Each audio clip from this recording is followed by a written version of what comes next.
The ancient Blackwood Manor stands silent under a dusky sky, the silhouette of gnarled rose bushes framing its broken windows.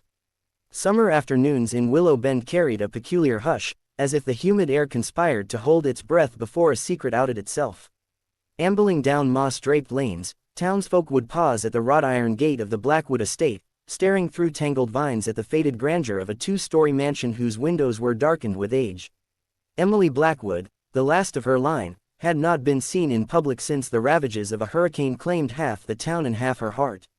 Stories drifted like petals on the breeze, how she rose each dawn to tend to a single rosebush blooming defiantly in cracked stone, how she left her shutters sealed come dusk, and how the house sometimes whispered beneath the weight of unspoken grief. Yet despite visits from neighbors bearing casseroles and floral bows, Emily would offer nothing more than a curt nod, retreating behind curtains embroidered with time. Some blamed her reticence on the loss of a beloved long ago, others on a scandal buried beneath the garden soil. And still, the roses flourished, petals heavy with dew or blood-red stain, defiant tongues daring anyone to unravel the tale they shielded. In that place where light scarce pierced the cracked shutters and memory seeped into peeling wallpaper, Willow Bend awaited the day when Emily's secrets would finally bloom before skeptical eyes.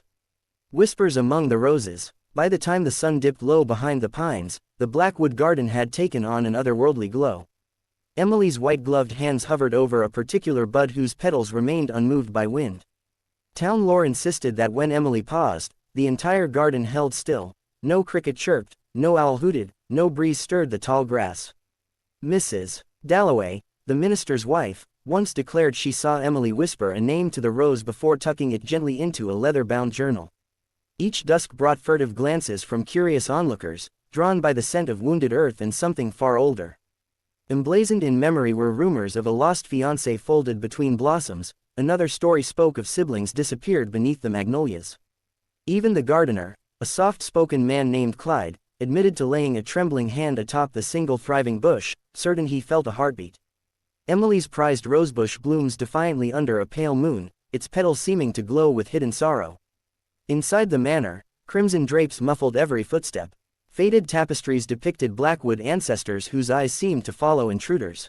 A battered piano sat in the parlor, its keys half silent since the death of Emily's mother, its melody lingering in fractured memory.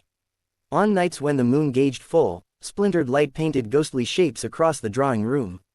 Visitors swore they heard murmurs within walls, voices pleading, or perhaps lamenting.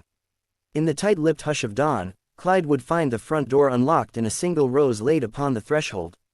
The family crest engraved on its thorns matched one embroidered in the parlor upholstery. Yet behind locked doors and iron gates, Emily maintained an unwavering calm. She moved through her ancestral halls like a wraith, brushing dust from statues of her forebears, lighting tapers with steady fingers, and reclining in a high-backed chair next to the rosebush she protected.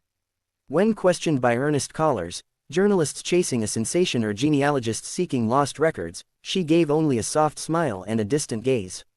The hush grew heavier after each departure, the garden thrived, and the mansion pulsed like a living thing. As cicadas drowned the night sky, Willow Bend's people realized that the house had secrets of its own, and Emily alone held the key.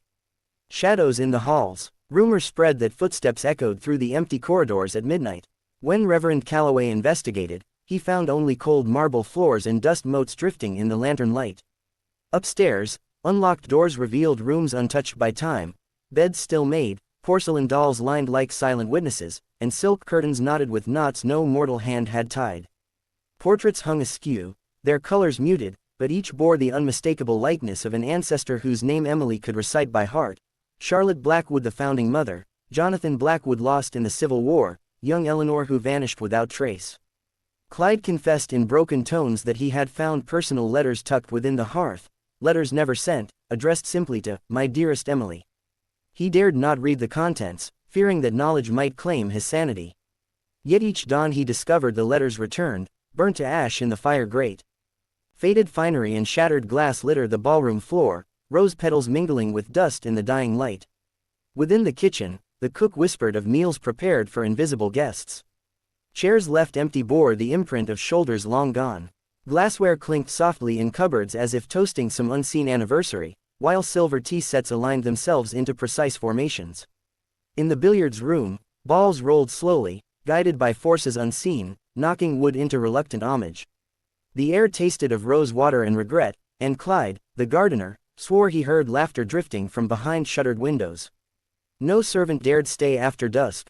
The last one fled with hands shaking, leaving behind a threadbare shawl and a silver locket set with a single crimson gem. Emily herself remained an enigma, part fragile bloom, part vengeful spectre.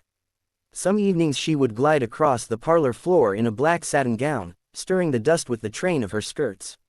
On those nights, she breathed heavy, like someone carrying the weight of 100 sorrows. Yet in daylight, she sat motionless by her rosebush, a serene figure etched against peeling paint.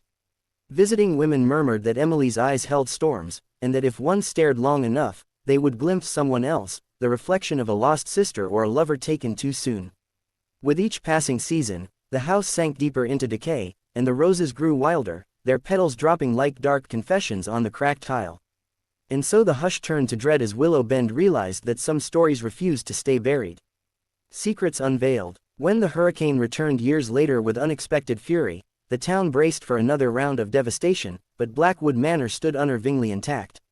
Branches snapped like brittle bones against the shuttered windows, and water pooled at the foundation, yet not a single window shattered, nor did a sliver of plaster crumble. In the dawn's aftermath, townspeople marched to the estate, lanterns in trembling hands, determined to confront Emily and her uncanny rose. The wrought iron gate sighed open at their approach, revealing a garden drenched in rain yet bursting with blossoms more vibrant than ever before.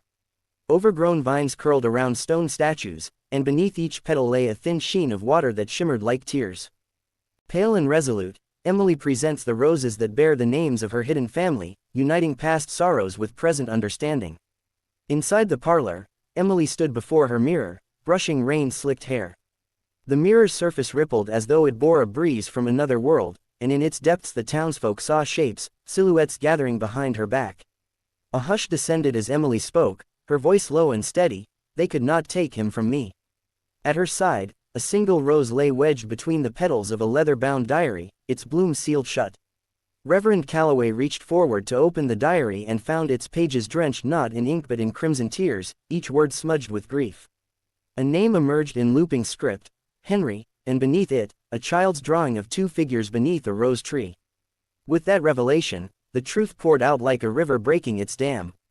Emily had sheltered the child of her lost fiancé, a boy she raised in secret halls while the town mourned a tragedy that never truly happened. Late one night, Henry was gone, taken by relatives who feared scandal, leaving Emily alone with her sorrow. She tended the rose in his memory, embedding his first name in each petal that opened each dawn. The mansion itself had absorbed her longing, shielding her beloved child until nature's fury demanded a reckoning. And as the townsfolk gathered around the single rose, they understood that Emily's heart had never closed, only fractured under the weight of unspeakable love.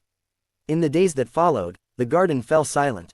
Emily emerged, pale but composed, and walked slowly toward the shocked assembly. In her hands she held a bouquet of roses, each bloom inscribed with a name: Henry, Charlotte, Jonathan, Eleanor, her family, her ghosts, her love given form. She offered them like peace offerings, saying only, "Forgive me for hiding in shadows. But now I want you to remember." The morning light found Willow Bend transformed, broken shutters repaired, windows washed by grateful hands, pathways remapped through open gates. And in the heart of the garden stood Emily, once a recluse, now a broken woman unmasked by sorrow but freed at last by truth. The sun rose over Willow Bend in a promise of forgiveness long overdue. In the soft dawn, Emily Blackwood wandered the newly tended garden, her footsteps stirring dew from petals that trembled like quiet memories. Gone were the shutters sealed in sorrow, open windows now welcomed birdsong and warm breezes scented by jasmine and rose. Townspeople, once bound by fear and rumor, moved beside her, offering gentle smiles and hands outstretched. They planted new seedlings where thorns had choked the path, and they shared laughter that had not sounded in the manor for decades. Emily paused by the single rosebush she had guarded through storms and secrets, touching each blossom with trembling fingers. In that moment, she felt the weight of grief lift from her shoulders, unfurling like petals catching light. Beneath the clear sky, she read aloud the names etched in each rose until every whispered prayer found a home in the earth. When her voice faltered at the last syllable, the garden answered with a soft rustle, as if every spirit long tethered to her heart offered its benediction. The Blackwood estate, reborn in grace, became a sanctuary of memory and hope, proof that even the darkest secrets can bloom into something beautiful, and that forgiveness, like a rose in spring, can rise again from the ashes of old pain.